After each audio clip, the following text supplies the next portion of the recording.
Nice launch trajectory and countdown net. Pad is clear. 10, 9, 8. Launch auto sequence has started. 6, 5, 4, 3, 2, 1. Go for launch.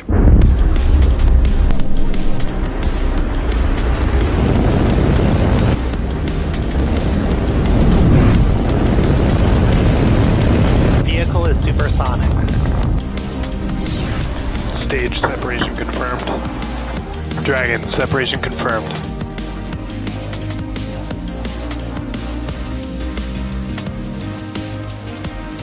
Stage 1 is transonic. Landing legs have deployed. And Falcon 9 has landed. Good morning and welcome to our 48th Starlink mission. My name is Jesse Anderson and I'll be your host today as we follow Falcon 9 take 53 Starlink satellites into space. Now before we get started, we wanted to share something that has nothing to do with today's launch. What you're looking at on your screen is this incredible live shot of the moon being captured by one of our tracking cameras down at the Cape. Now these are the same cameras that we used to track Falcon 9 during launch, and today we're getting a bonus view of the moon, which looks pretty incredible there on your screen. Thanks to our launch engineer, John, who was able to hook us up with this great shot. Just wanted to share that with you all real quick, but now let's get back to the mission at hand. Now on your screen is historic Launch Pad 39A located in Florida's Kennedy Space Center, set to lift off in about 8 minutes from now at 6:59 a.m. Eastern Time. We've got one of our shorter webcasts today with live coverage ending just after first stage landing and second engine cutoff. We will confirm deployment of our Starlink satellites via SpaceX's social channels, but we'll also leave the mission audio live on our YouTube channel if you'd like to follow along through payload deploy. If for some reason we don't launch today, we do have a backup opportunity on Thursday, May 19th at 6:38 a.m. Eastern Time.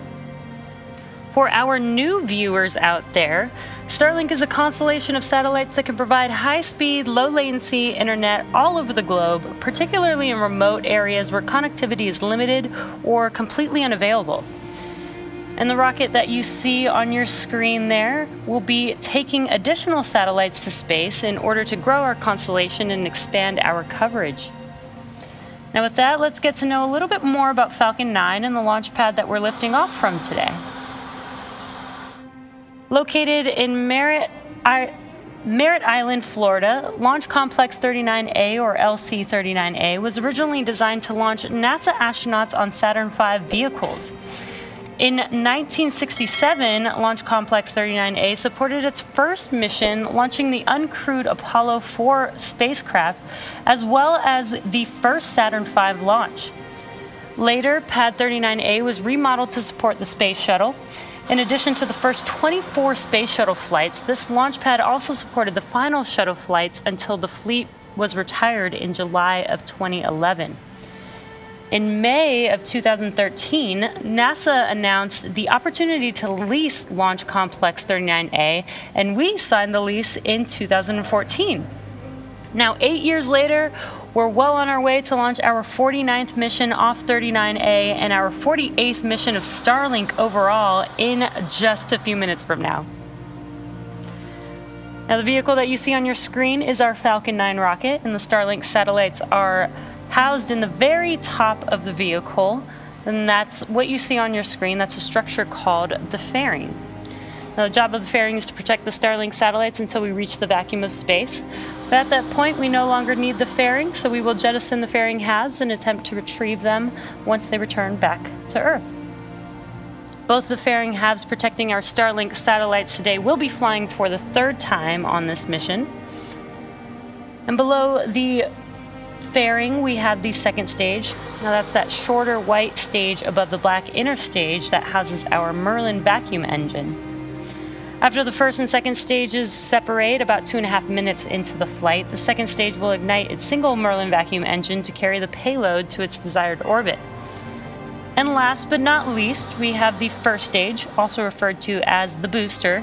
This portion of the rocket makes up over 60% of the entire length of the Falcon 9 vehicle. Now, as the name of the vehicles suggests, Falcon 9. Attached to the bottom of the first stage are 9 Merlin M1D engines that accelerate the vehicle through the Earth's atmosphere and into various orbits in space. The dark soot that you see around the lower part of the first stage are remnants from its previous launches. For this particular booster, it has experience supporting both Falcon 9 and Falcon Heavy missions. It supported Cosmos SkyMed and a Starlink mission, as well as supporting STP-2 and Arabsat 6A as a Falcon Heavy side booster. Now, what you can see on your screen there is our drone ship, a shortfall of Gravitas. It's currently using its 4 thrusters to maintain position in the Atlantic Ocean. And the first stage will be, once it separates from the second stage, we will be attempting to recover the first stage for a 5th time on our drone ship, a shortfall of Gravitas. We got a great view there too. Now you can see on your screen, there are those clamp arms just below the fairing opening up. Those clamp arms are attached to the transporter erector, that structure next to the vehicle. And it looks like the clamp arms have completed opening up, so we should see the transporter erector start to move. And there you can see it on your screen. It's slow and slight, but the transporter erector is now moving away from the vehicle just slightly. And at liftoff, it will move even further away to clear the way as Falcon 9 lifts off. And there you can see it. Pretty cool close-up view of that transporter erector retracting back. We're coming up on prop load completion on the Stage 1, LOX load complete. And great timing. We got that call out that LOX load is complete on the first stage. That concludes prop load for first stage. Second stage will be wrapping up around the T-2 minute mark. And we always try to load the LOX as close to T0 as possible. That allows us to keep the liquid oxygen as cold as possible, as dense as possible, so that we can load as much of it as possible into the vehicles.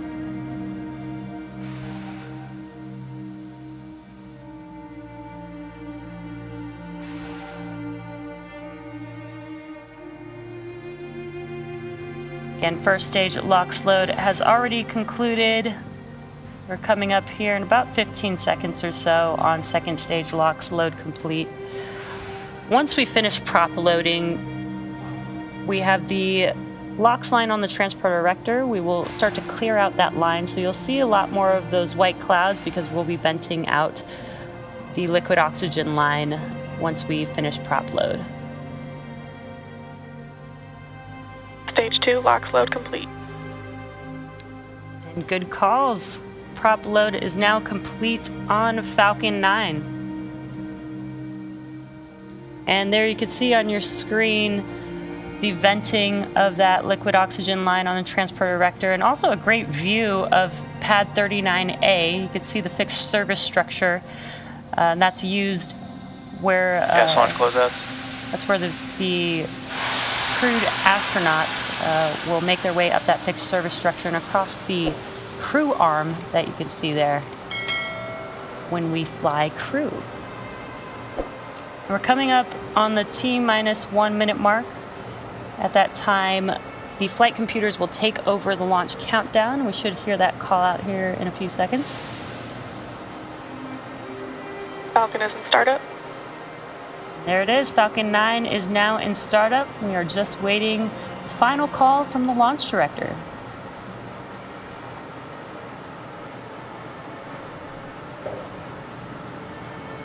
Starlink 418, go for launch.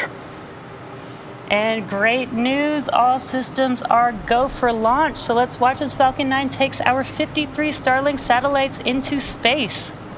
T-minus 30 seconds.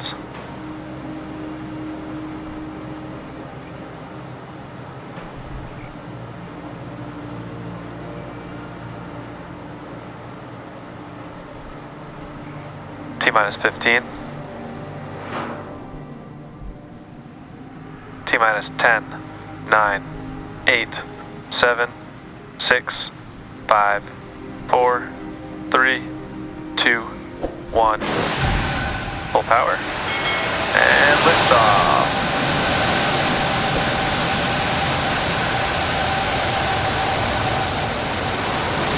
Vehicle's pitching downrange.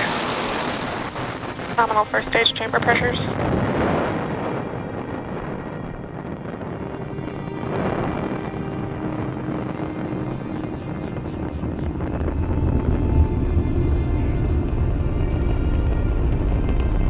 Falcon 9 has successfully lifted off from Launch Complex 39A, carrying our 53 Starlink satellites into space.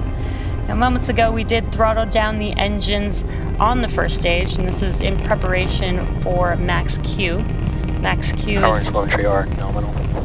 Max Q is the maximum dynamic pressure that the vehicle sees on ascent.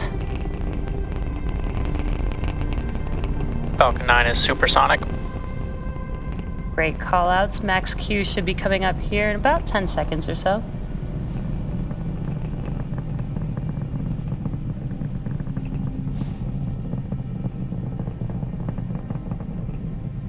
Max Q. And there's that call out. We just passed through Max Q. Now with that, we have a few events happening back to back very quickly, one after another. That'll be MECO, or main engine cutoff, stage separation, SES-1, or second stage engine startup 1, and then fairing deploy. MECO is where all 9 of those engines that you could see lit up on your screen, that is where those engines will shut down, and that helps slow the vehicle down in preparation for the next event, which will be stage separation. That's where the first and second stage separates from each other.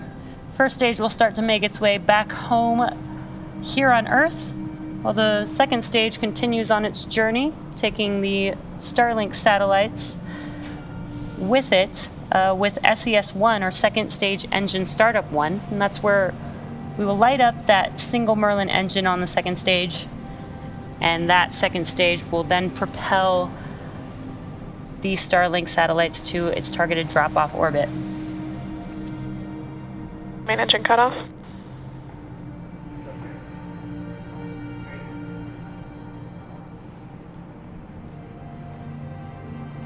Stage separation confirmed.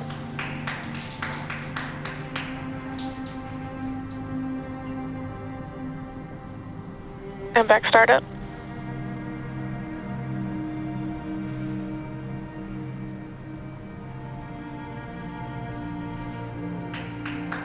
Fairing separation confirmed. Great views of all 4 of those events. We had MECO, main engine cutoff, which we were able to see with the tracking camera. We had stage separation. On your left-hand screen, you can see a view from the first stage. On your right-hand screen is the view of the Both MVAC. vehicles are following nominal trajectories. Great callouts, nominal trajectory so far. On your right-hand screen is a view of the MVAC engine on the second stage, and you can see that is lit up. And we also got a great view of fairing deploy. And with those fairing halves having deployed, they are now going to make their way back to Earth. And the second stage will now continue its journey to take its Starlink satellites to its targeted drop-off orbit.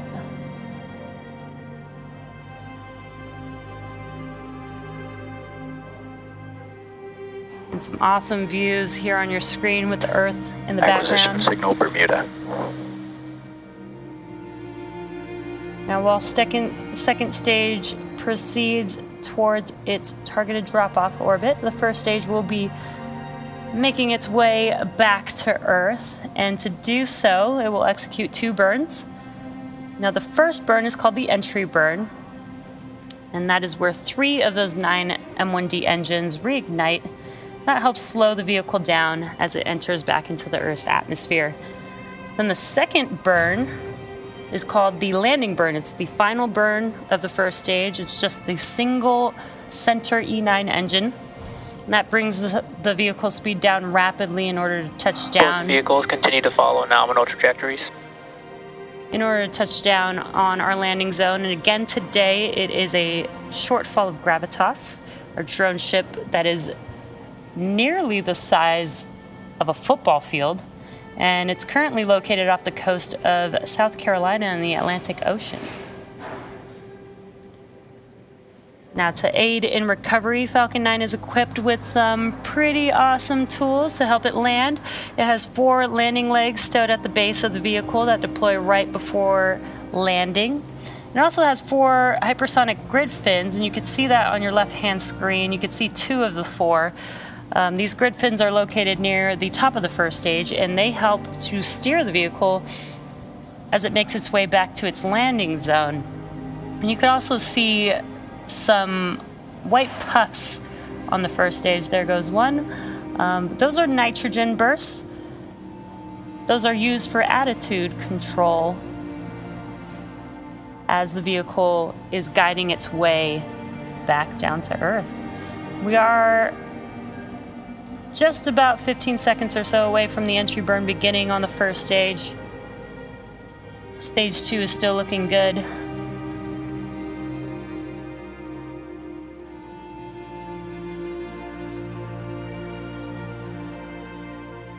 Stage 1 entry burn startup. Stage 1 FTS is saved. And we heard that call out, and you can visually see on your screen those engines lighting back up on the first stage. This entry burn will last about 20 seconds long. And it's just 3 of those 9. Stage 1 entry burn shut down. 3 of those 9 engines, and heard that call out that the entry burn has concluded, and you can visually see that the engines have shut down. Both vehicles continue to follow nominal trajectories. Now, there will be a second burn for the first stage. That is the landing burn. But as the vehicle is coasting right now, the atmosphere scrubs most of the velocity on the first stage. So we just need that single 1 engine burn right before touchdown. Each one of these M1D engines have about 190,000 pounds of thrust. That's enough to slow the vehicle down rapidly to make that touchdown landing.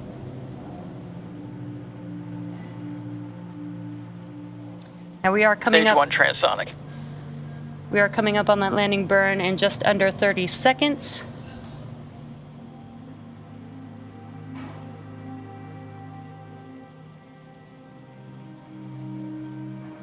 A great view of first stage here, making its way towards our drone ship, a shortfall of gravitas.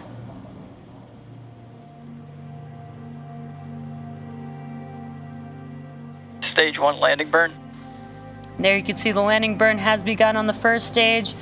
The landing legs will Terminal deploy guidance. here shortly. Let's see if Falcon 9 can touch down. Stage 1 landing leg deploy.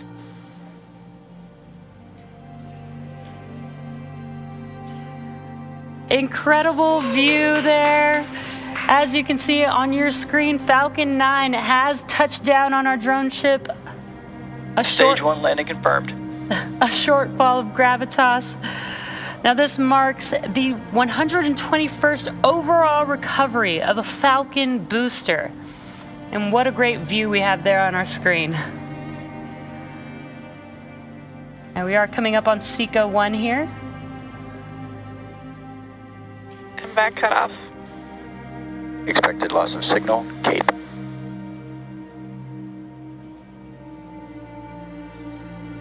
And we have a nominal orbit insertion. And great news, we heard those call outs. FTS is saved.